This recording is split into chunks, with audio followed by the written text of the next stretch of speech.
What's up, guys? I am JP, And I'm Ryan. and we are. You're CineNerds. Before we get started, I'm just going to let you know, I'm going to be openly honest. This is our second attempt at this episode because of me. I tried to live in the moment, should we say, when we started filming this show. And within 15 minutes of the filming, I became useless. So right here, JP, insert said intro. Right now.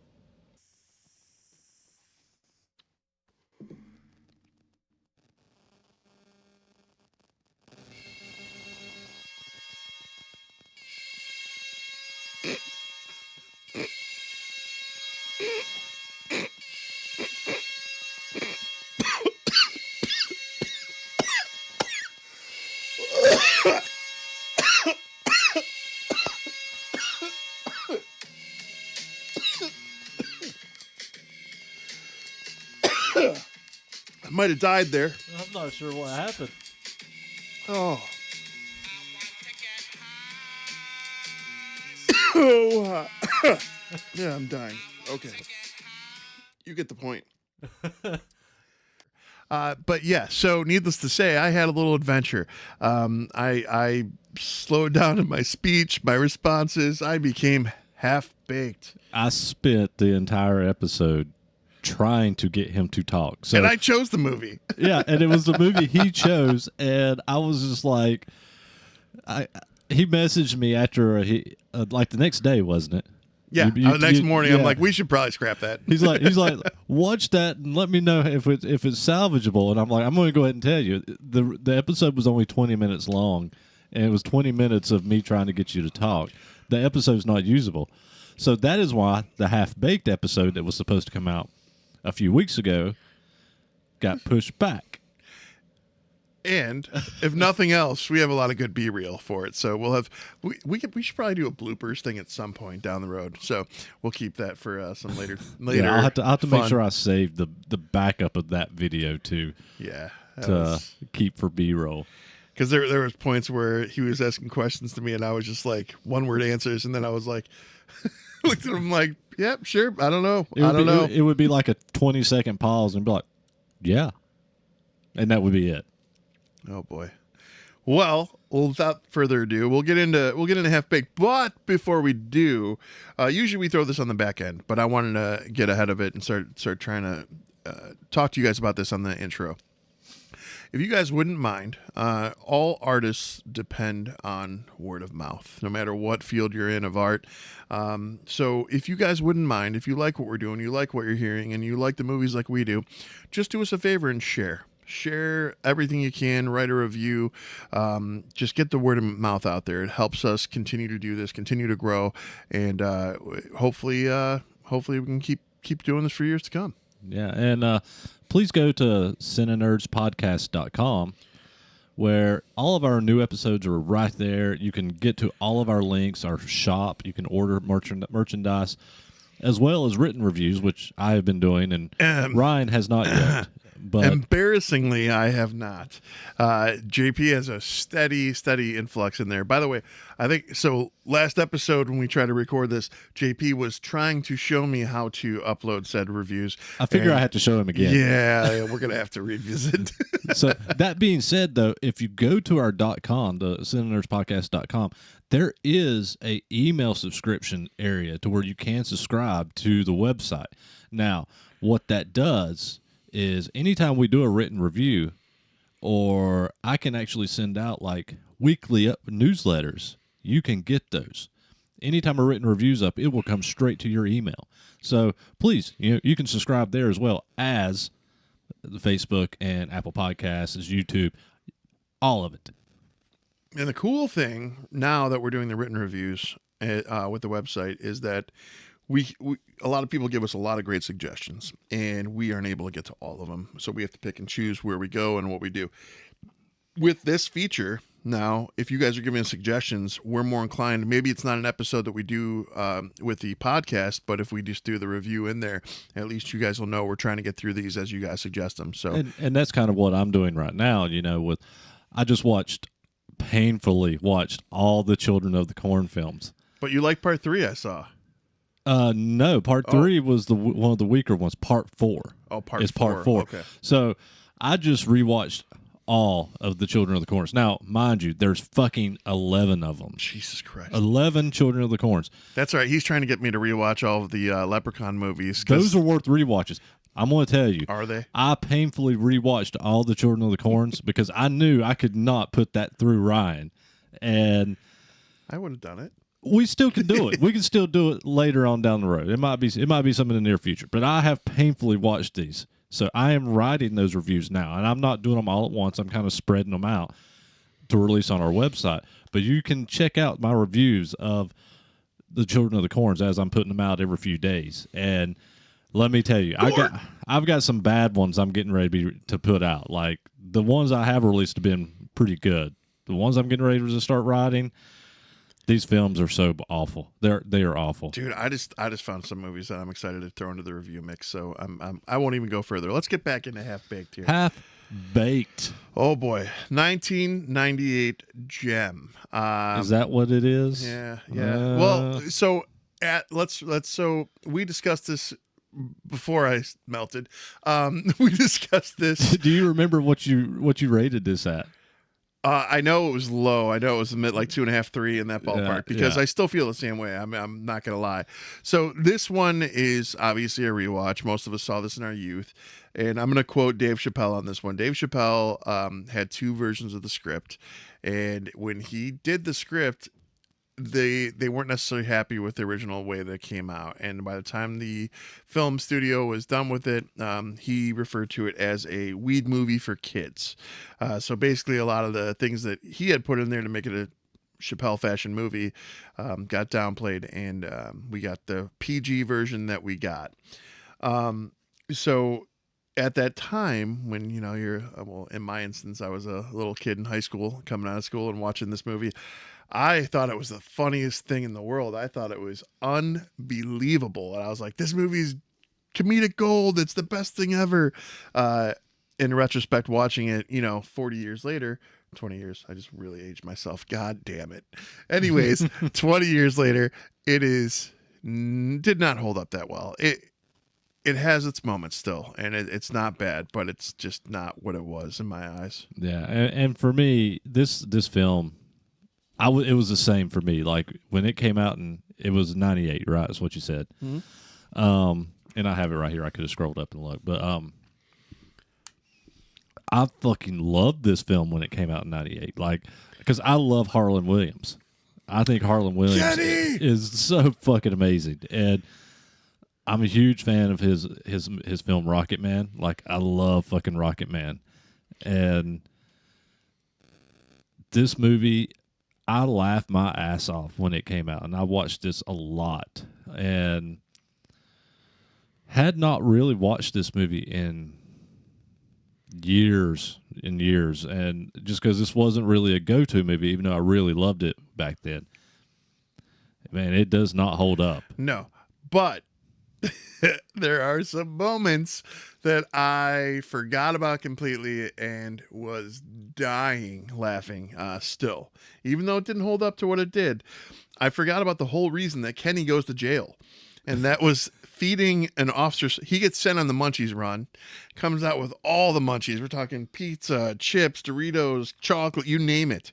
He's got 2 giant bags, it looked like, I think, coming out of the store. And he sees a horse tied off, and it's a Mountie or police horse, whatever.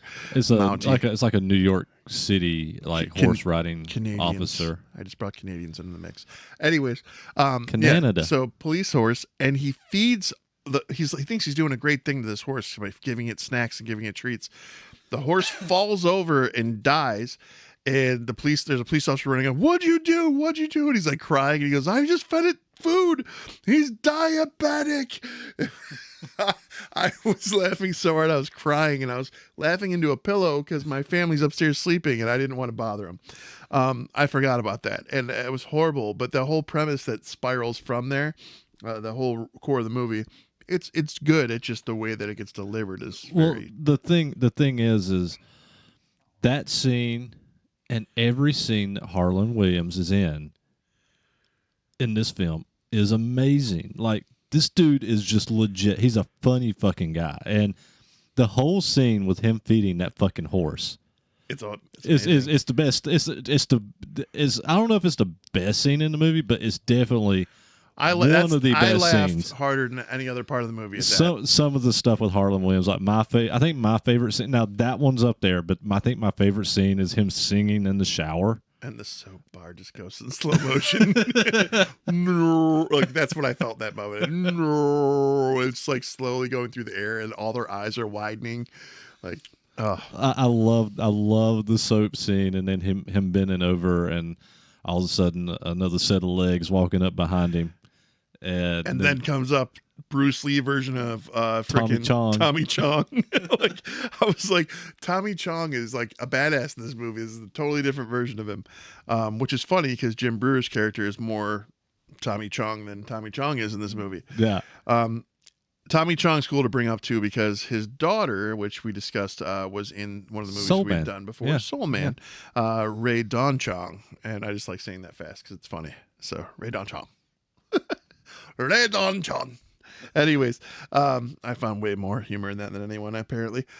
No, solid though all the way through, but the moments where the jokes hit with Chappelle, especially, I do feel like Chappelle was on a leash. Well, all the Mary Jane jokes were just like, oh my God, this is painful. I have Mary Jane written to the side because of that. I agree. Yeah, like I had a little note for it. I didn't even notice that. I was just that's the one thing the whole fucking movie. I'm like, the girl he's seeing, her name is Mary Jane, and then obviously the weed term Mary Jane, and it becomes a running joke through the whole fucking thing, and it's not even a funny joke. It's just annoying. Is it the Spawn soundtrack that's Sonic Youth and Cypress Hill? That Mary Jane song? It's definitely Cypress Hill, but I can't. I think Sonic Youth did it with them. Sugar, get me high.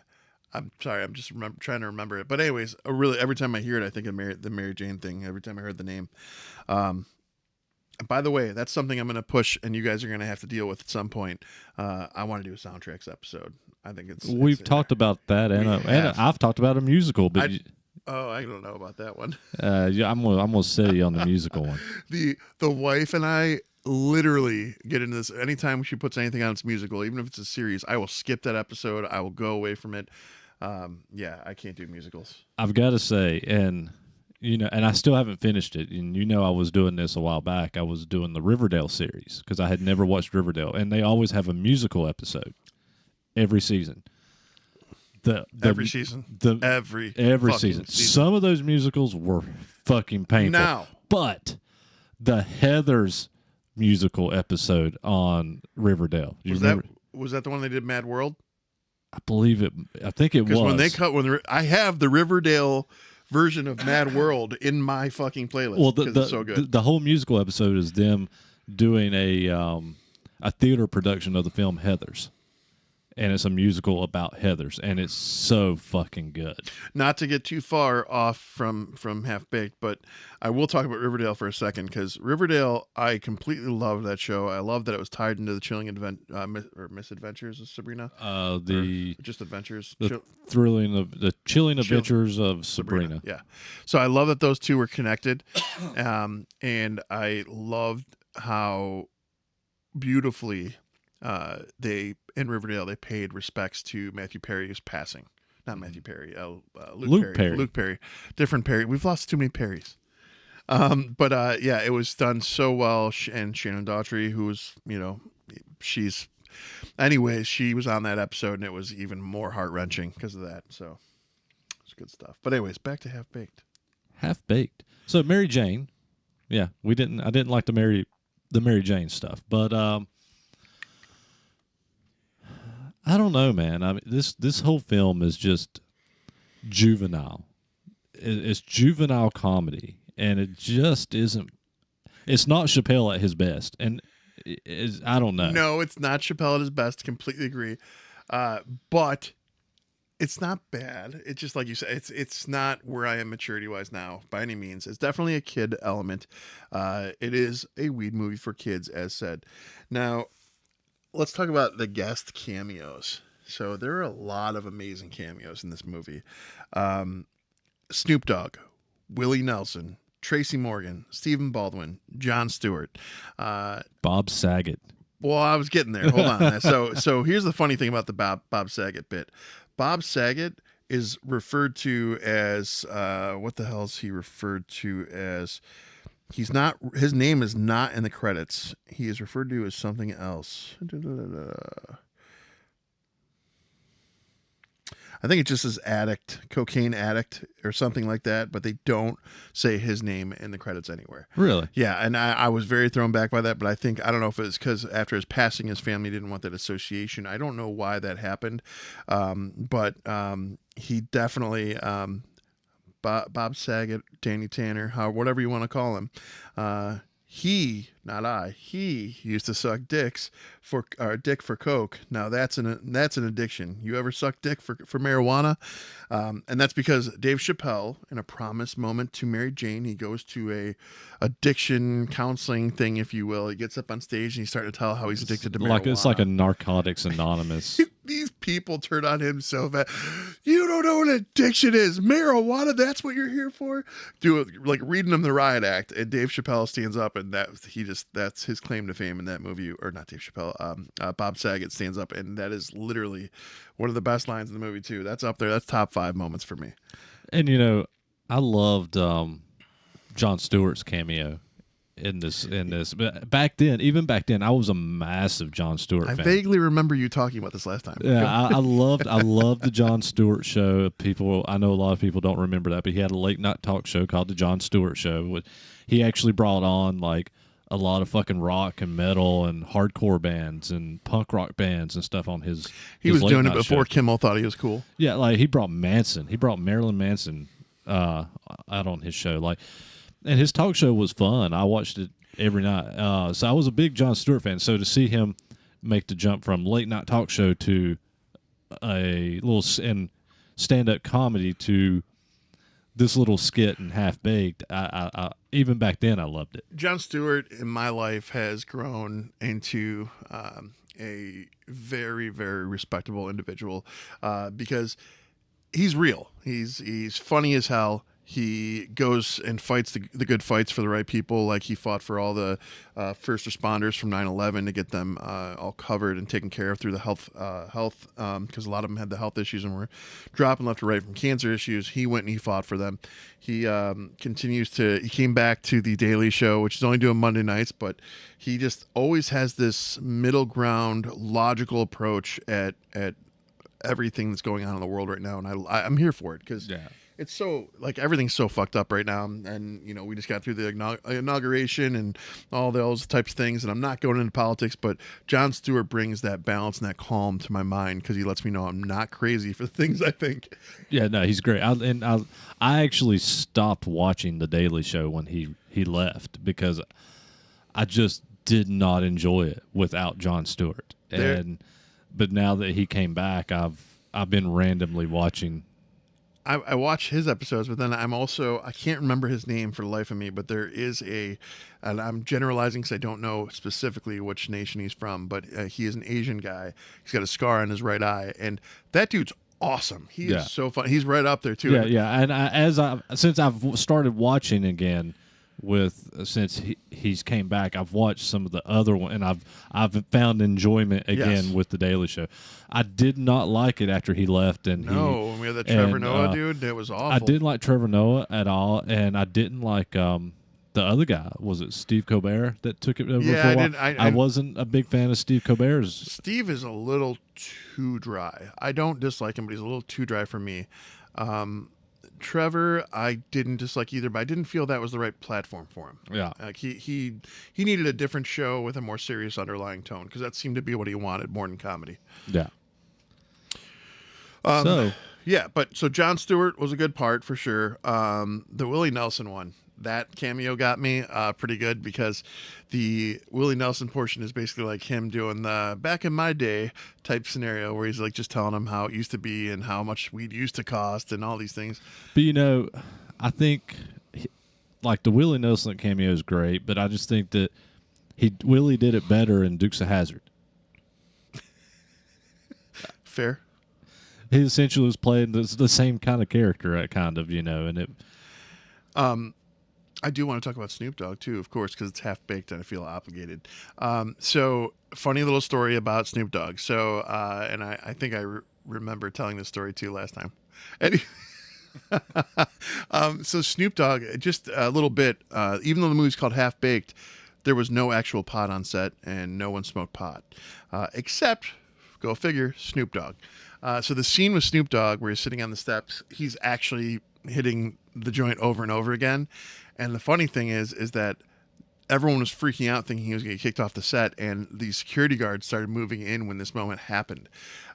When he got up to leave the scene, he went to the side of the stage, and they came up to him, but not because he was in trouble, but because they wanted to get their pictures with him, get his autograph and all that stuff. It was nothing to do with anything he was doing wrong. And they're like, no, smoke away, you're good. I mean, at that point, who's going to fuck with Snoop Dogg? I mean, I'm just glad we've come a long way since 1998 where it's not a taboo thing anymore. Yeah, I mean, today they're just going to be, oh, he's smoking weed, whatever. But back then, people were going to prison for the rest of their lives for fucking weed, Here's the other funny pot story revolving this. So they did have a nightly routine where after they had wrapped for the day, they would go back to someone's trailer and they would smoke, but they never did it on set. Jim Brewer thought that his character was done for the day and they were done shooting scenes for him. And so he goes back to his trailer and there's a little present there from one of the other cast members. And he's like, well, I don't got any more responsibilities today. Why not? So he partook and he was very, very stoned. And all of a sudden, somebody's knocking at his front door. And it is one of the people from the set saying they need him back to do his lines because there was apparently an on-set debacle between the main yeah, it was Samson, Clarence Williams. Yep. Third, him and Dave Chappelle were not getting along on set for whatever reason. It got so heated that Clarence Williams basically said, if we don't finish this wrap it today, I'm done. I'm walking. There's nothing else. I'm over it. And so they called Jim Brewer back to the set, and he was high as hell, and they needed him to just get basically, I think it was one or two lines out. And so they had to repeat it over and over and over again. Finally, Dave Chappelle looks at me and goes, man, get your shit together. It was one of those deals. And he did it. He knocked it out. So when you're seeing that final moment of him, I think it's when Clarence is on the ground and he's jumping over him or jumping up down by him. That moment is stoned Jim Brewer. But the only time he's stoned in that, oddly enough, because God damn, he portrayed a good stoner. You would think that they were high from start to finish in this movie. You would believe they're high, but yeah, they're not. Come on, man. What are we doing? Like just every inflection, every voice inflection. Yeah. So the ending of this film, I mean, that's the one of the Titties. one of the things Titties. one of the things I really liked about this film We're the soldiers with titties. were the soldiers with titties. The ending of this film. I'm sorry, ladies. I'm sorry. It felt very Austin Powerish kind of. Definitely. I can go with that. Yeah, It's got a and very Austinish vibe. By the time they actually get to the Samson stuff, that was the stuff I actually enjoyed. I was like, well, why wasn't we doing this through the whole fucking film? Because this is when the film actually got good.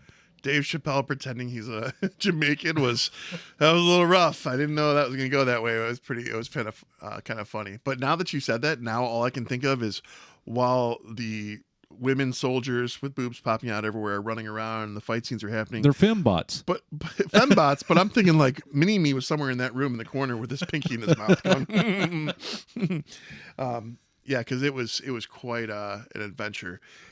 It's one of those ones that definitely paces slow, and then we get a good kick in the nuts the last 15 minutes, and it's worth it. Yeah. Now the ending is even funnier for me. It's him and Mary Jane meeting on the bridge. Ah, Mary Jane. I love you, Mary Jane. Anyways, they're meeting on the bridge. She's like, "Are you high?" Well, yeah, but it's like leftover from yesterday. That's what he says. And then he's got this joint in his hand. He's like, I just wanted you to see me throw this out. This is the last one I have. Then I'm done. I'm done. And in the original one, he throws it over. He fights with it. He goes back and forth. The joint talks to him. He throws it over, and that's that. And they walk away happily ever after. And the alternate ending cut scene. He comes running back to the edge of the bridge. He goes, no, and he jumps over, and it's just kind of funny. There were little moments that were definitely enjoyable, without a doubt. But again, it's more enjoyable for like 15 to 18-year-old Ryan, not 45-year-old Ryan. Yeah, this is definitely a juvenile stoner movie, and it's not. So here's the thing. Well, what's a good adult stoner movie? Okay, and that's what I'm getting ready to say. That's what I'm getting ready to talk about. Like, to me, Wow. this is. He's getting into the. All right, I want to hear this. Adjust my mic here. So, this is a very juvenile stoner movie, and the fact that, and I've watched this film pretty recently to do kind of a little bit of a comparison and how I felt after I watched them. So when I watched this film, I literally was like, I don't feel anything for this film. It's all kind of to me. I'm not having fun as a 40-plus-year-old man watching this film. Not feeling how I did when I was 18 when I was watching this film. People only say 40-plus when they don't want to tell their actual. Exactly. Yes. So I have recently watched Dazed and Confused. You watch it a lot, though. You like that. I like Dazed and Confused. But Dazed and Confused, even as a 40-plus-year-old person, is still fucking fun. That movie is still funny. When does that movie take place? Well, it's in the 70s. It's probably why it takes you back to your roots, doesn't it? I was not. No.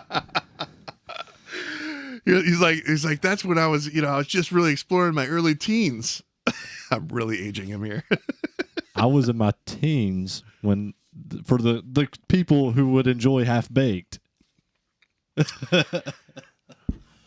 I don't know. I don't know. I think Dazed and Confused as a movie, it's just a good movie. Dazed and Confused aside, throw some other ones out there. You got any others? Stoner movies? Yeah. Stoned Age, but that one is just like Half Baked. Wait, take me back. What's Stoned Age? I remember this now. It's the one with the car with the eyeball, and the guy keeps seeing the eyeball, and they go to the girl's house. The two guys go to the girl's house, and they're just getting high. And I can't remember much else beyond that. I don't remember. I just remember the name of this movie, and I believe I might have saw it when I was a teenager, but I don't remember anything else. The one guy else. gets high, and he's constantly seeing this eyeball. Now I gotta find Stoned Age. Yeah, it's How High. See, I don't like How High. You don't? Not a How High fan. Okay, fair. I like Method Man, Redman, so that's anything Wu-Tang really. And I think my thing with Half Baked is when it came out, Waylon's ex-wife at the time, I was always at his apartment, and she had this movie on 24 hours a day, to where if I did enjoy How High, if I did enjoy How High, then I have nothing but hatred for it because I've literally seen it 100 fucking times, and so yeah, it's just not a good movie, and it's one of those movies I never want to see again, dude. So this is funny. You know what? There's some movies I forgot about. There's some I put in solid stoner movies in the Google search. So just right off the rip, Harold and Kumar Go to White Castle. That one's fun, and actually, Harold and Kumar, the Christmas one, is really fucking good. That too. One's got Doogie in it, doesn't it? I think they all have Doogie in it, don't they? Dude, I love him. He's great. Yeah, Doogie's in all of them. Pineapple Express. Forgot about that. That's not bad. Pineapple Express is good. Big Lebowski. I forgot. That's definitely a stoner movie. I forgot about that. That one holds up. I'm waiting on my new Funkos from Big Lebowski to come in. Let's see. How High, Friday. I'm not a Friday fan. I love Friday. I did, however, love Don't Be a Menace to South Central while drinking your juice in the hood. Okay. I remember that too. Dude, Where's My Car? Dude, Where's My Car is fucking amazing. And then I have actually watched that one pretty recently, and that one holds up. That one holds up, dude. The whole fucking ostrich scene is the screams. I am a sucker. My wife will tell you it's one of the few things that there's. I honestly think I laughed harder at Dude, Where's My Car this past year when I watched it than I did when I watched I'm it going when back it came to it. out. I'm watching it.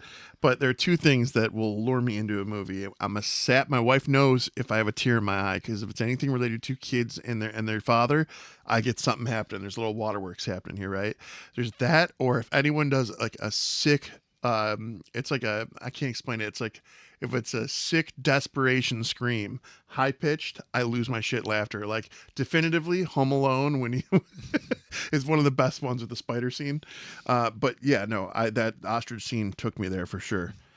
Let's see, Reefer Madness. That's an old school one. I forgot about that. Yeah. Super Troopers. This is the end. I love This Is the End. I gotta watch that again. Grandma's Boy. Forgot about Grandma's Boy. I love Grandma's Boy too. Grandma's Boy's it holds up. So all you stoners, that's a solid list to play with. So rewind, pause, write those down. So, and I think just about everyone we mentioned, are better films than Half Baked. I have to agree. They really are. And that's not to knock Half Baked. I really don't think, like I said, I don't think it's bad for what it is. If you're a young kid just figuring out what pot is. I think the thing is, you kind of said it at the beginning of this episode. Dave Chappelle is such a funny guy. I love his stand-ups. I love the Chappelle Show, and he's such a funny guy. Jim Brewer, everybody in this cast. There's no reason this movie should have been the funniest stoner film ever made. I feel they had handcuffs put on them. They had handcuffs put on. Chappelle had handcuffs put on. They were too afraid of what they were going to do because the amount of comedy genius in that film is stupid. That the fact that it's not funnier than it is. Yeah, yeah. There was no reason this film ended up the way it ended up. Diabetic horses aside. The only one I think that remained funny in this film, and it's because he's actually a good, clean comedian, is Harlan Williams, because he can go do a film like Rocket Man, and it'd be a Disney comedy, and it'd be funny as hell. Chappelle, I don't think, is going to go do Rocket Man for Disney, and it'd be a funny movie. He's not going to pull it off. He's not that kind of comedian. And I think that, like you said, they had the handcuffs put on. I don't think Jim Brewer or Dave Chappelle, I don't think they knew how to play this comedy like the way that I think the studios were trying to make them. Yeah, I think that this is definitely the era more than any time in the Hollywood's little window here, but of them putting handcuffs on the creative content coming in. I think that through the rinse and repeat of the early, I don't know what you'd call it, 2000 teens. I think you saw a lot of superhero movie remakes, and we're still seeing it all come through today because they know that formula works. But they're afraid to cross boundaries and test the limits, and so this was kind of that era of when you saw comedians like this getting handcuffed and not able to do what they could do. Mm-hmm. I mean, Chappelle, we all know Chappelle Show. We all know what he's capable of. We know his stand-up, but it's no holds barred. So, yeah. Probably one of the reasons he left shortly after this. Yeah, well, even the Chappelle Show, the censors were telling, well, you can't do that on TV. And he was, why not? Yeah. You know, so, I mean, they were trying then. And he was, and you know what is funny? I used to like when he would, like, they would tell him things like that, and he'd bring the person he was going to make fun of onto the show to do it with him. Like, so he has that workaround where he'll, like, try and make it, okay, well, you won't let me do it. What if they let me do it? Yeah, yeah. So I'm here for it. So, budget and box office. Wait a minute. Aren't you proud of me? I made it more than double the amount of time I made it last time. You did. He did. 20-minute episode of me going, what do you think about this, Ryan? Ryan. What about this part, Ryan? Oh, boy. And nothing. There was nothing. When you see the intro at the insert at the beginning of this, when it's edited in, you're going to know, and this moment will be funny. I promise. All right, so your box office and budget. Let's go. So I see you've got it over there. I do. I have it. I actually don't remember it, but I've got it. Well, then don't look it up. It's your turn. Okay. What was the budget? I think the budget was like under $10 million. See, you saw too much. No, I didn't even get to it. I don't believe you. I can't get to it. Lies. It was $8 million. $8 million. And then gross What was the gross? If I had to guess, because I do not remember, but I remember this movie doing mediocre, okay, but I don't think it broke records or anything by any means. I will say 20. Just under 17.5. Oh, okay. So I'm pretty, pretty ballpark. Yeah. And so I do see this as a definite success, but we never got a part 2, which is okay, unless this one I could see them trying to reboot with today's standards. If they try to bring this back with today's standards and the way America is right now, I think we'd see a much darker, more funny, and adult version of this. Oh yeah, yeah. You could definitely. I mean, well, look what they did with like This Is the End and some of these newer comedies, even like the Edgar Wright stuff with like World's End. You know, some of the there's some funny shit out there that kind of pushes the boundaries on a lot of this type of comedy. I think This Is the End is probably a bad example, but at the same time, they were drinking and smoking. You know, it was still kind of that went into a science fiction film, but it was still good. It was still good. No, I love Edgar Wright. I love those films. But yeah, I think in today's world, if I'd hate to see it remade. I think there's no point in remaking this film, but this type of film would be done completely different. It would be a wild ride in today's world. Yeah, and if nothing else, a sequel. Maybe we get, at this point, because we're so far along, it could be Dave Chappelle and Mary Jane's Kid. You know what I mean? Like, bring it up. That would be the way to do this, is it would be a sequel and bring all these actors back. Or you could have Kenny and the horse. No, it's Kenny he works on a cattle farm or a horse farm or some sort. For diabetic horses. All right, ratings. So this is your movie, so I'll go. I don't remember what my previous rating was, but I'm guessing. I don't remember what my previous rating was. I didn't write it down, but it wasn't good. No. I'm just going to be honest with you. My opinion of this movie is it does not hold up. 18-year-old JP that watched this film loved this film, thought it was one of the funniest films I'd seen at the time. Today, this version of JP, 20 plus years later, the only stuff I laughed at was the Harlan Williams stuff, the Kenny stuff with the death of the horse and him going to jail and him surviving prison and becoming Tommy Chong's bitch and I'm someone's bitch. that was the stuff I liked, and I liked the ending. You know, that felt where the movie turned and felt more like an Austin Powers movie.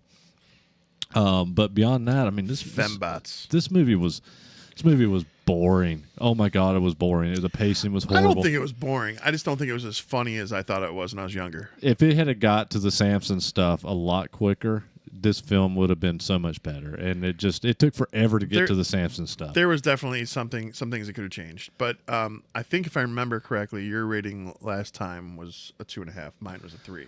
That was where my rating, that was where I was going. I'm going to sit right in the middle at a 2.5. And you know, this is one of those movies that, just like we just gave a list of better stoner films, there's better stoner films to go watch over this one. At a 2.5, and I can't even recommend you to go watch it as a bad rating movie. You know, it's just there's better films out there for sure.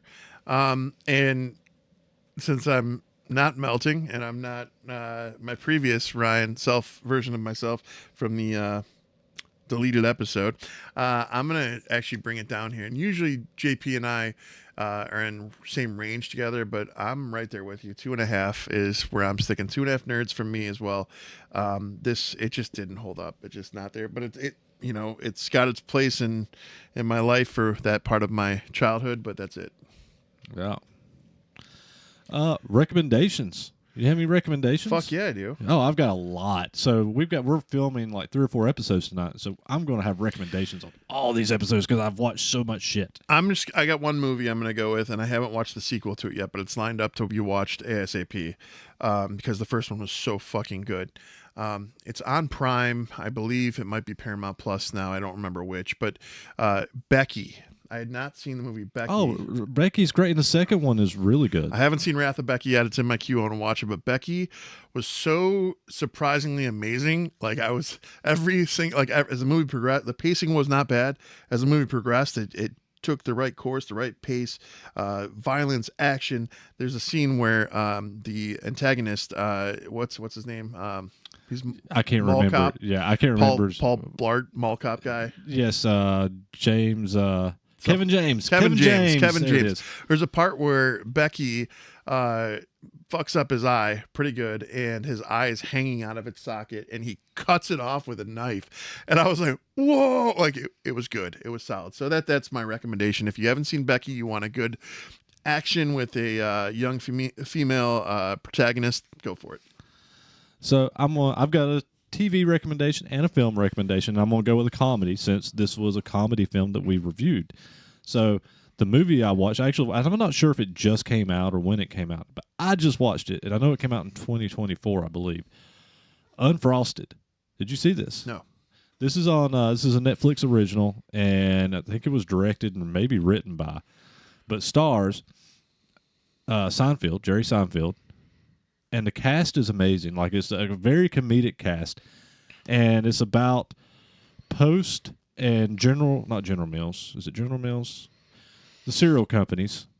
Oh, it's a documentary. Nope. No. It is a comedy. It is a spoof comedy on them creating the Pop-Tart. And the two companies going head to head to who can get the Pop-Tart out first. All I want to know is who made Toastums. And it's called Unfrosted because obviously the Pop-Tarts at the time were unfrosted. And it's not like a accurate account of how it was created. It's a hilarious account of how it was created. And it's a really fun fucking comedy. So, TV show comedy, action comedy TV show I'm going to recommend. And I had actually watched... I got a TV show too. I had actually watched this as it aired. And I decided here recently that I wanted to rewatch it. I wanted to revisit it. And it is on Freevee. You can watch it for free, the whole series. The Lethal Weapon series. The TV series? The TV series. I fucking love that series. Like it's such a good series. I watch movies, not the series. The series is great. The series is it's fun action. The comedy in it's great. I actually enjoy the series more than the films. And those films I hold in a very high regard. It's very specifically the first two I hold in a pretty high regard. But this is consistently it's good start to finish. And even, not going to give too much away, but last season there was some actor changes and Sean William Scott comes in. I even enjoyed it with the actor switches and Sean William Scott. I heard about that. And obviously... Stifler. Yeah. It's only like 3 seasons long, but it's a solid watch. If you never got to watch it and you're a Lethal Weapon fan, you're going to enjoy that series. My series is a little more dark. It's not it's a docu-series. It is Lake Erie Murders. I've been watching on Max. And what lured me into this was that the first 3 episodes pertain to a very famous kidnapping that happened here in northeastern Ohio. And that was Amy Mahalovic kidnapping case. I actually lived in Bay Village, and I was the same exact age as Amy Mahalovic. And every weekend, my grandparents would take me to the Baskin-Robbins where she got kidnapped from. So this one hit home on a lot of levels, and so I started watching those. And the first 3 episodes being based on that was just phenomenal to see it. Unfortunately, they never caught the person who did it. But they're still investigating. It's an open cold case. But it went from there, and it went into everywhere from anywhere surrounding Lake Erie. Basically, there were Cleveland ones, there were serial killer ones that were based around the Great Lakes. There was Buffalo one, an Indiana one. All these things kind of tied in, and they were done well. Awesome, yeah. And I think my wife probably watched that, but I've not watched it. You might. So, starting with the Amy Mahalovic thing in our previous conversations, a lot of it is kid focus. A lot of it is, but it also the good thing is not all of them are just like open cold cases. Some of them have resolution. I can deal with that. It's just I can't watch the ones that actually have serial killers talking about what they did. Yeah. That's the ones where I'm like, and I have an issue with all of them since then. But that was the turning point for me, was when I had to listen to the guy that actually killed somebody and killed a young girl, and know that he's still breathing air. And that's where the line really fucked with me, you know. And I think it should. I think any father it would. Oh yeah, gets my blood boiling. Well, all right, that's all I got. I hope you guys like the suggestions. Hopefully you guys like the episode. And we talked about it in the beginning, but sharing is caring. So if you wouldn't mind, spread the word. Click share. CineNerds Podcast.com. Later. Later.